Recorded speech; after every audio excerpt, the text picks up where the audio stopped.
Bonjour les amis, j'espère que vous allez bien. On va lire toute la Bible. Mamie, Quoi? toute la Bible? Ben non, on la lira pas toute aujourd'hui, on va les lire une à la fois. Et je vais te poser 3 questions. Alors écoute bien l'histoire. Et on va terminer en priant ensemble. Alors, es-tu prêt? On commence. Bonjour, je suis contente de te voir. J'espère que tu es prêt pour mon histoire aujourd'hui parce que moi, j'ai super hâte de te raconter mon histoire aujourd'hui. Alors, le titre de mon histoire, c'est « Abraham déménage ». On va voir le déménagement d'Abraham.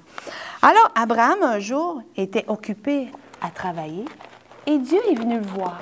Il lui a dit « Abraham, Et Abraham a dit « Oui, Dieu ». Abraham et Dieu lui a dit Abraham, je veux que tu déménages. « Que je déménage pour aller où? » « Ah, je vais te le montrer. » D'accord. Alors Abraham est allé voir sa femme Sarah et il lui a dit à sa femme, il dit « On déménage. » Sarah, « Ah oui?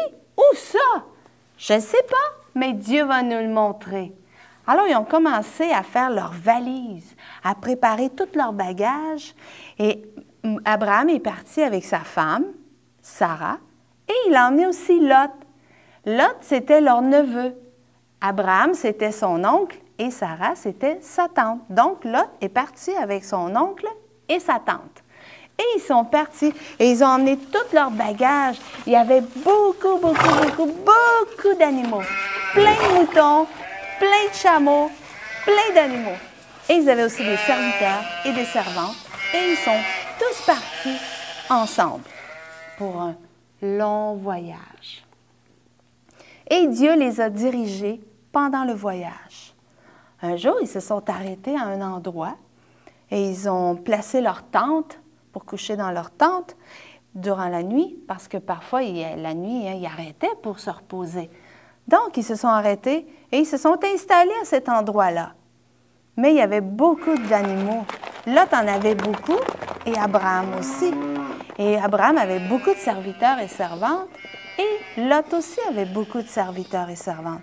Et là, il y avait trop de monde. Il y avait trop d'animaux. C'était pas assez grand où ce qui était. Et là, les serviteurs et les servantes ont commencé à se chicaner entre eux autres parce qu'il manquait de place. Donc, Abraham s'est dit, il ne faut pas rester ensemble, on est trop de monde. Abraham est allé voir Lot et dit, Lot, il faudrait que tu déménages parce qu'on ne peut pas rester ensemble. Il y a trop de monde. Alors, nos serviteurs, ils chicanent entre eux autres. Alors, Lot, il a dit, c'est correct. Fait qu'il a pris tous ses animaux, tous ses bagages, ses serviteurs, et ils sont déménagés dans un autre endroit. Et Abraham a fait la même chose. Il est parti avec Sarah, sa femme, ses animaux, ses serviteurs, et ils sont partis dans un autre endroit et ils se sont installés plus loin. Donc là, il y avait beaucoup plus de place. Et un soir, durant la nuit, Abraham s'est levé, il est sorti dehors de sa tente et il a regardé le ciel, puis il y avait des belles étoiles. Et c'était une belle soirée, une belle nuit. Et Dieu est venu le voir et lui a dit, « Abraham, regarde le ciel, regarde les étoiles. » Et Abraham a regardé les étoiles et il y en avait plein dans le ciel. Est-ce que tu as déjà regardé les étoiles le soir lorsqu'il fait noir dehors? Il y en a beaucoup, hein? Et Dieu a dit à Abraham, « Peux-tu les compter? » Abraham, il essaie de compter les étoiles. « Ah, il y en a même trop, je ne peux pas les compter. Moi, j'ai déjà essayé de les compter. Je n'ai pas été capable. » Est-ce que tu as déjà essayé de compter les étoiles? C'est difficile, hein? Il y en a même trop. Et Dieu lui a dit, tu vois le nombre d'étoiles? Eh bien, tu vas avoir des enfants, la même quantité que les étoiles. Aïe, aïe, aïe, aïe, aïe, ça va en faire des enfants, ça? Et Abraham a dit, hein, tant que ça? Et Dieu lui a dit, je vais te donner un fils. Parce qu'Abraham n'avait aucun enfant. Sarah ne pouvait pas avoir d'enfant. Elle ne pouvait pas être enceinte.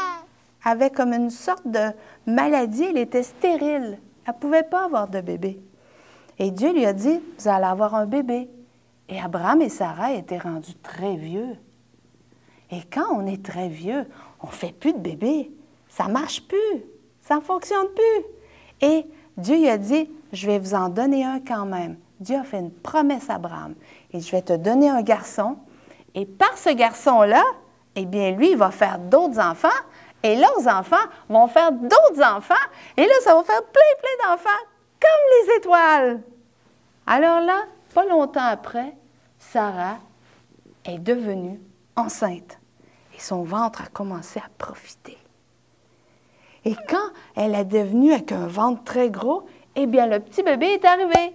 Il est sorti et il est arrivé. Et ils l'ont appelé Isaac. Ce cher petit bébé, ce cher petit garçon. Et c'était la promesse que Dieu leur faisait, qu'ils étaient pour avoir un garçon. Oh, ils ont dit, merci mon Dieu pour ce garçon. Quelle histoire merveilleuse. Moi, j'aime cette histoire parce que Dieu, quand il fait des promesses, il le fait toujours. Il accomplit toujours sa promesse. Jésus est fidèle. Il le fait toujours. Et maintenant, je vais te poser 3 questions. Je ne sais pas si tu as écouté comme il faut. J'espère que oui.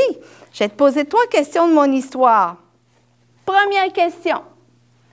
Combien de personnes ont déménagé au tout début de l'histoire?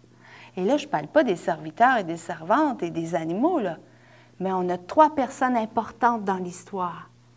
Combien de personnes ont déménagé?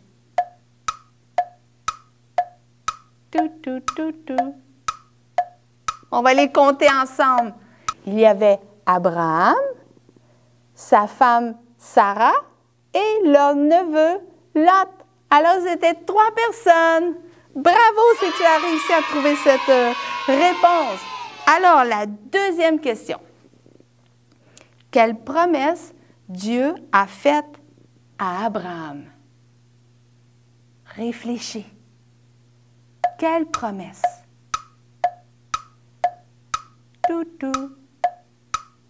La réponse est que Dieu leur donnerait un garçon. C'est beau, bravo! Troisième question. Quel est le nom du bébé à Abraham? Est-ce que tu as bien écouté? Réfléchis. Il y a beaucoup de noms de garçons. Mais quel nom Abraham lui a donné? Son nom, c'est Isaac. Bravo! Je suis contente. Tu as bien réussi à répondre à mes questions. Maintenant, on va prendre un petit temps pour prier avant de terminer. Et tu sais, dans la Bible, il y a plein de promesses. Dieu a écrit plein de promesses. Abraham a eu une promesse d'avoir un garçon et Dieu lui a donné. Et dans la Bible, il y en a plein. Mais la plus belle promesse qu'il y a dans la Bible, c'est que Dieu a dit que si tu demandais à Jésus de venir dans ton cœur, qu'il était pour venir dans ton cœur et habiter dans ton cœur pour toujours. Wow! Ça, c'est une belle promesse. Est-ce que tu veux qu'on le demande ensemble?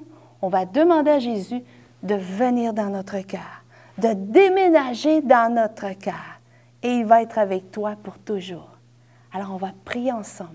Alors, je te demande de fermer tes yeux et répète après moi. Seigneur Jésus, je te demande pardon pour les mauvaises choses que j'ai faites. Aide-moi à ne plus les faire. Et Seigneur Jésus, viens habiter dans mon cœur. Viens déménage dans mon cœur, dans ma vie, pour y rester pour toujours. Merci Jésus, parce que tu viens habiter dans mon cœur. Et c'est dans le nom de Jésus que nous prions. Amen. Maintenant, Mamie, quoi? moi aussi j'ai dit à Jésus de venir dans mon cœur. C'est vrai? Oui, oui. Oh, c'est bravo Théo. T'as vu? Théo aussi a demandé à Jésus de venir dans son cœur. comme toi, tu viens de le demander maintenant. Et Théo aussi, elle va avoir Jésus dans son cœur toute sa vie. Comme toi, Jésus va être dans ton cœur pour toute la vie. Alors, tu peux lui parler à tous les jours. Alors là-dessus, on termine et on va se voir dans une prochaine émission. Bye bye, gros bisous. Mouah!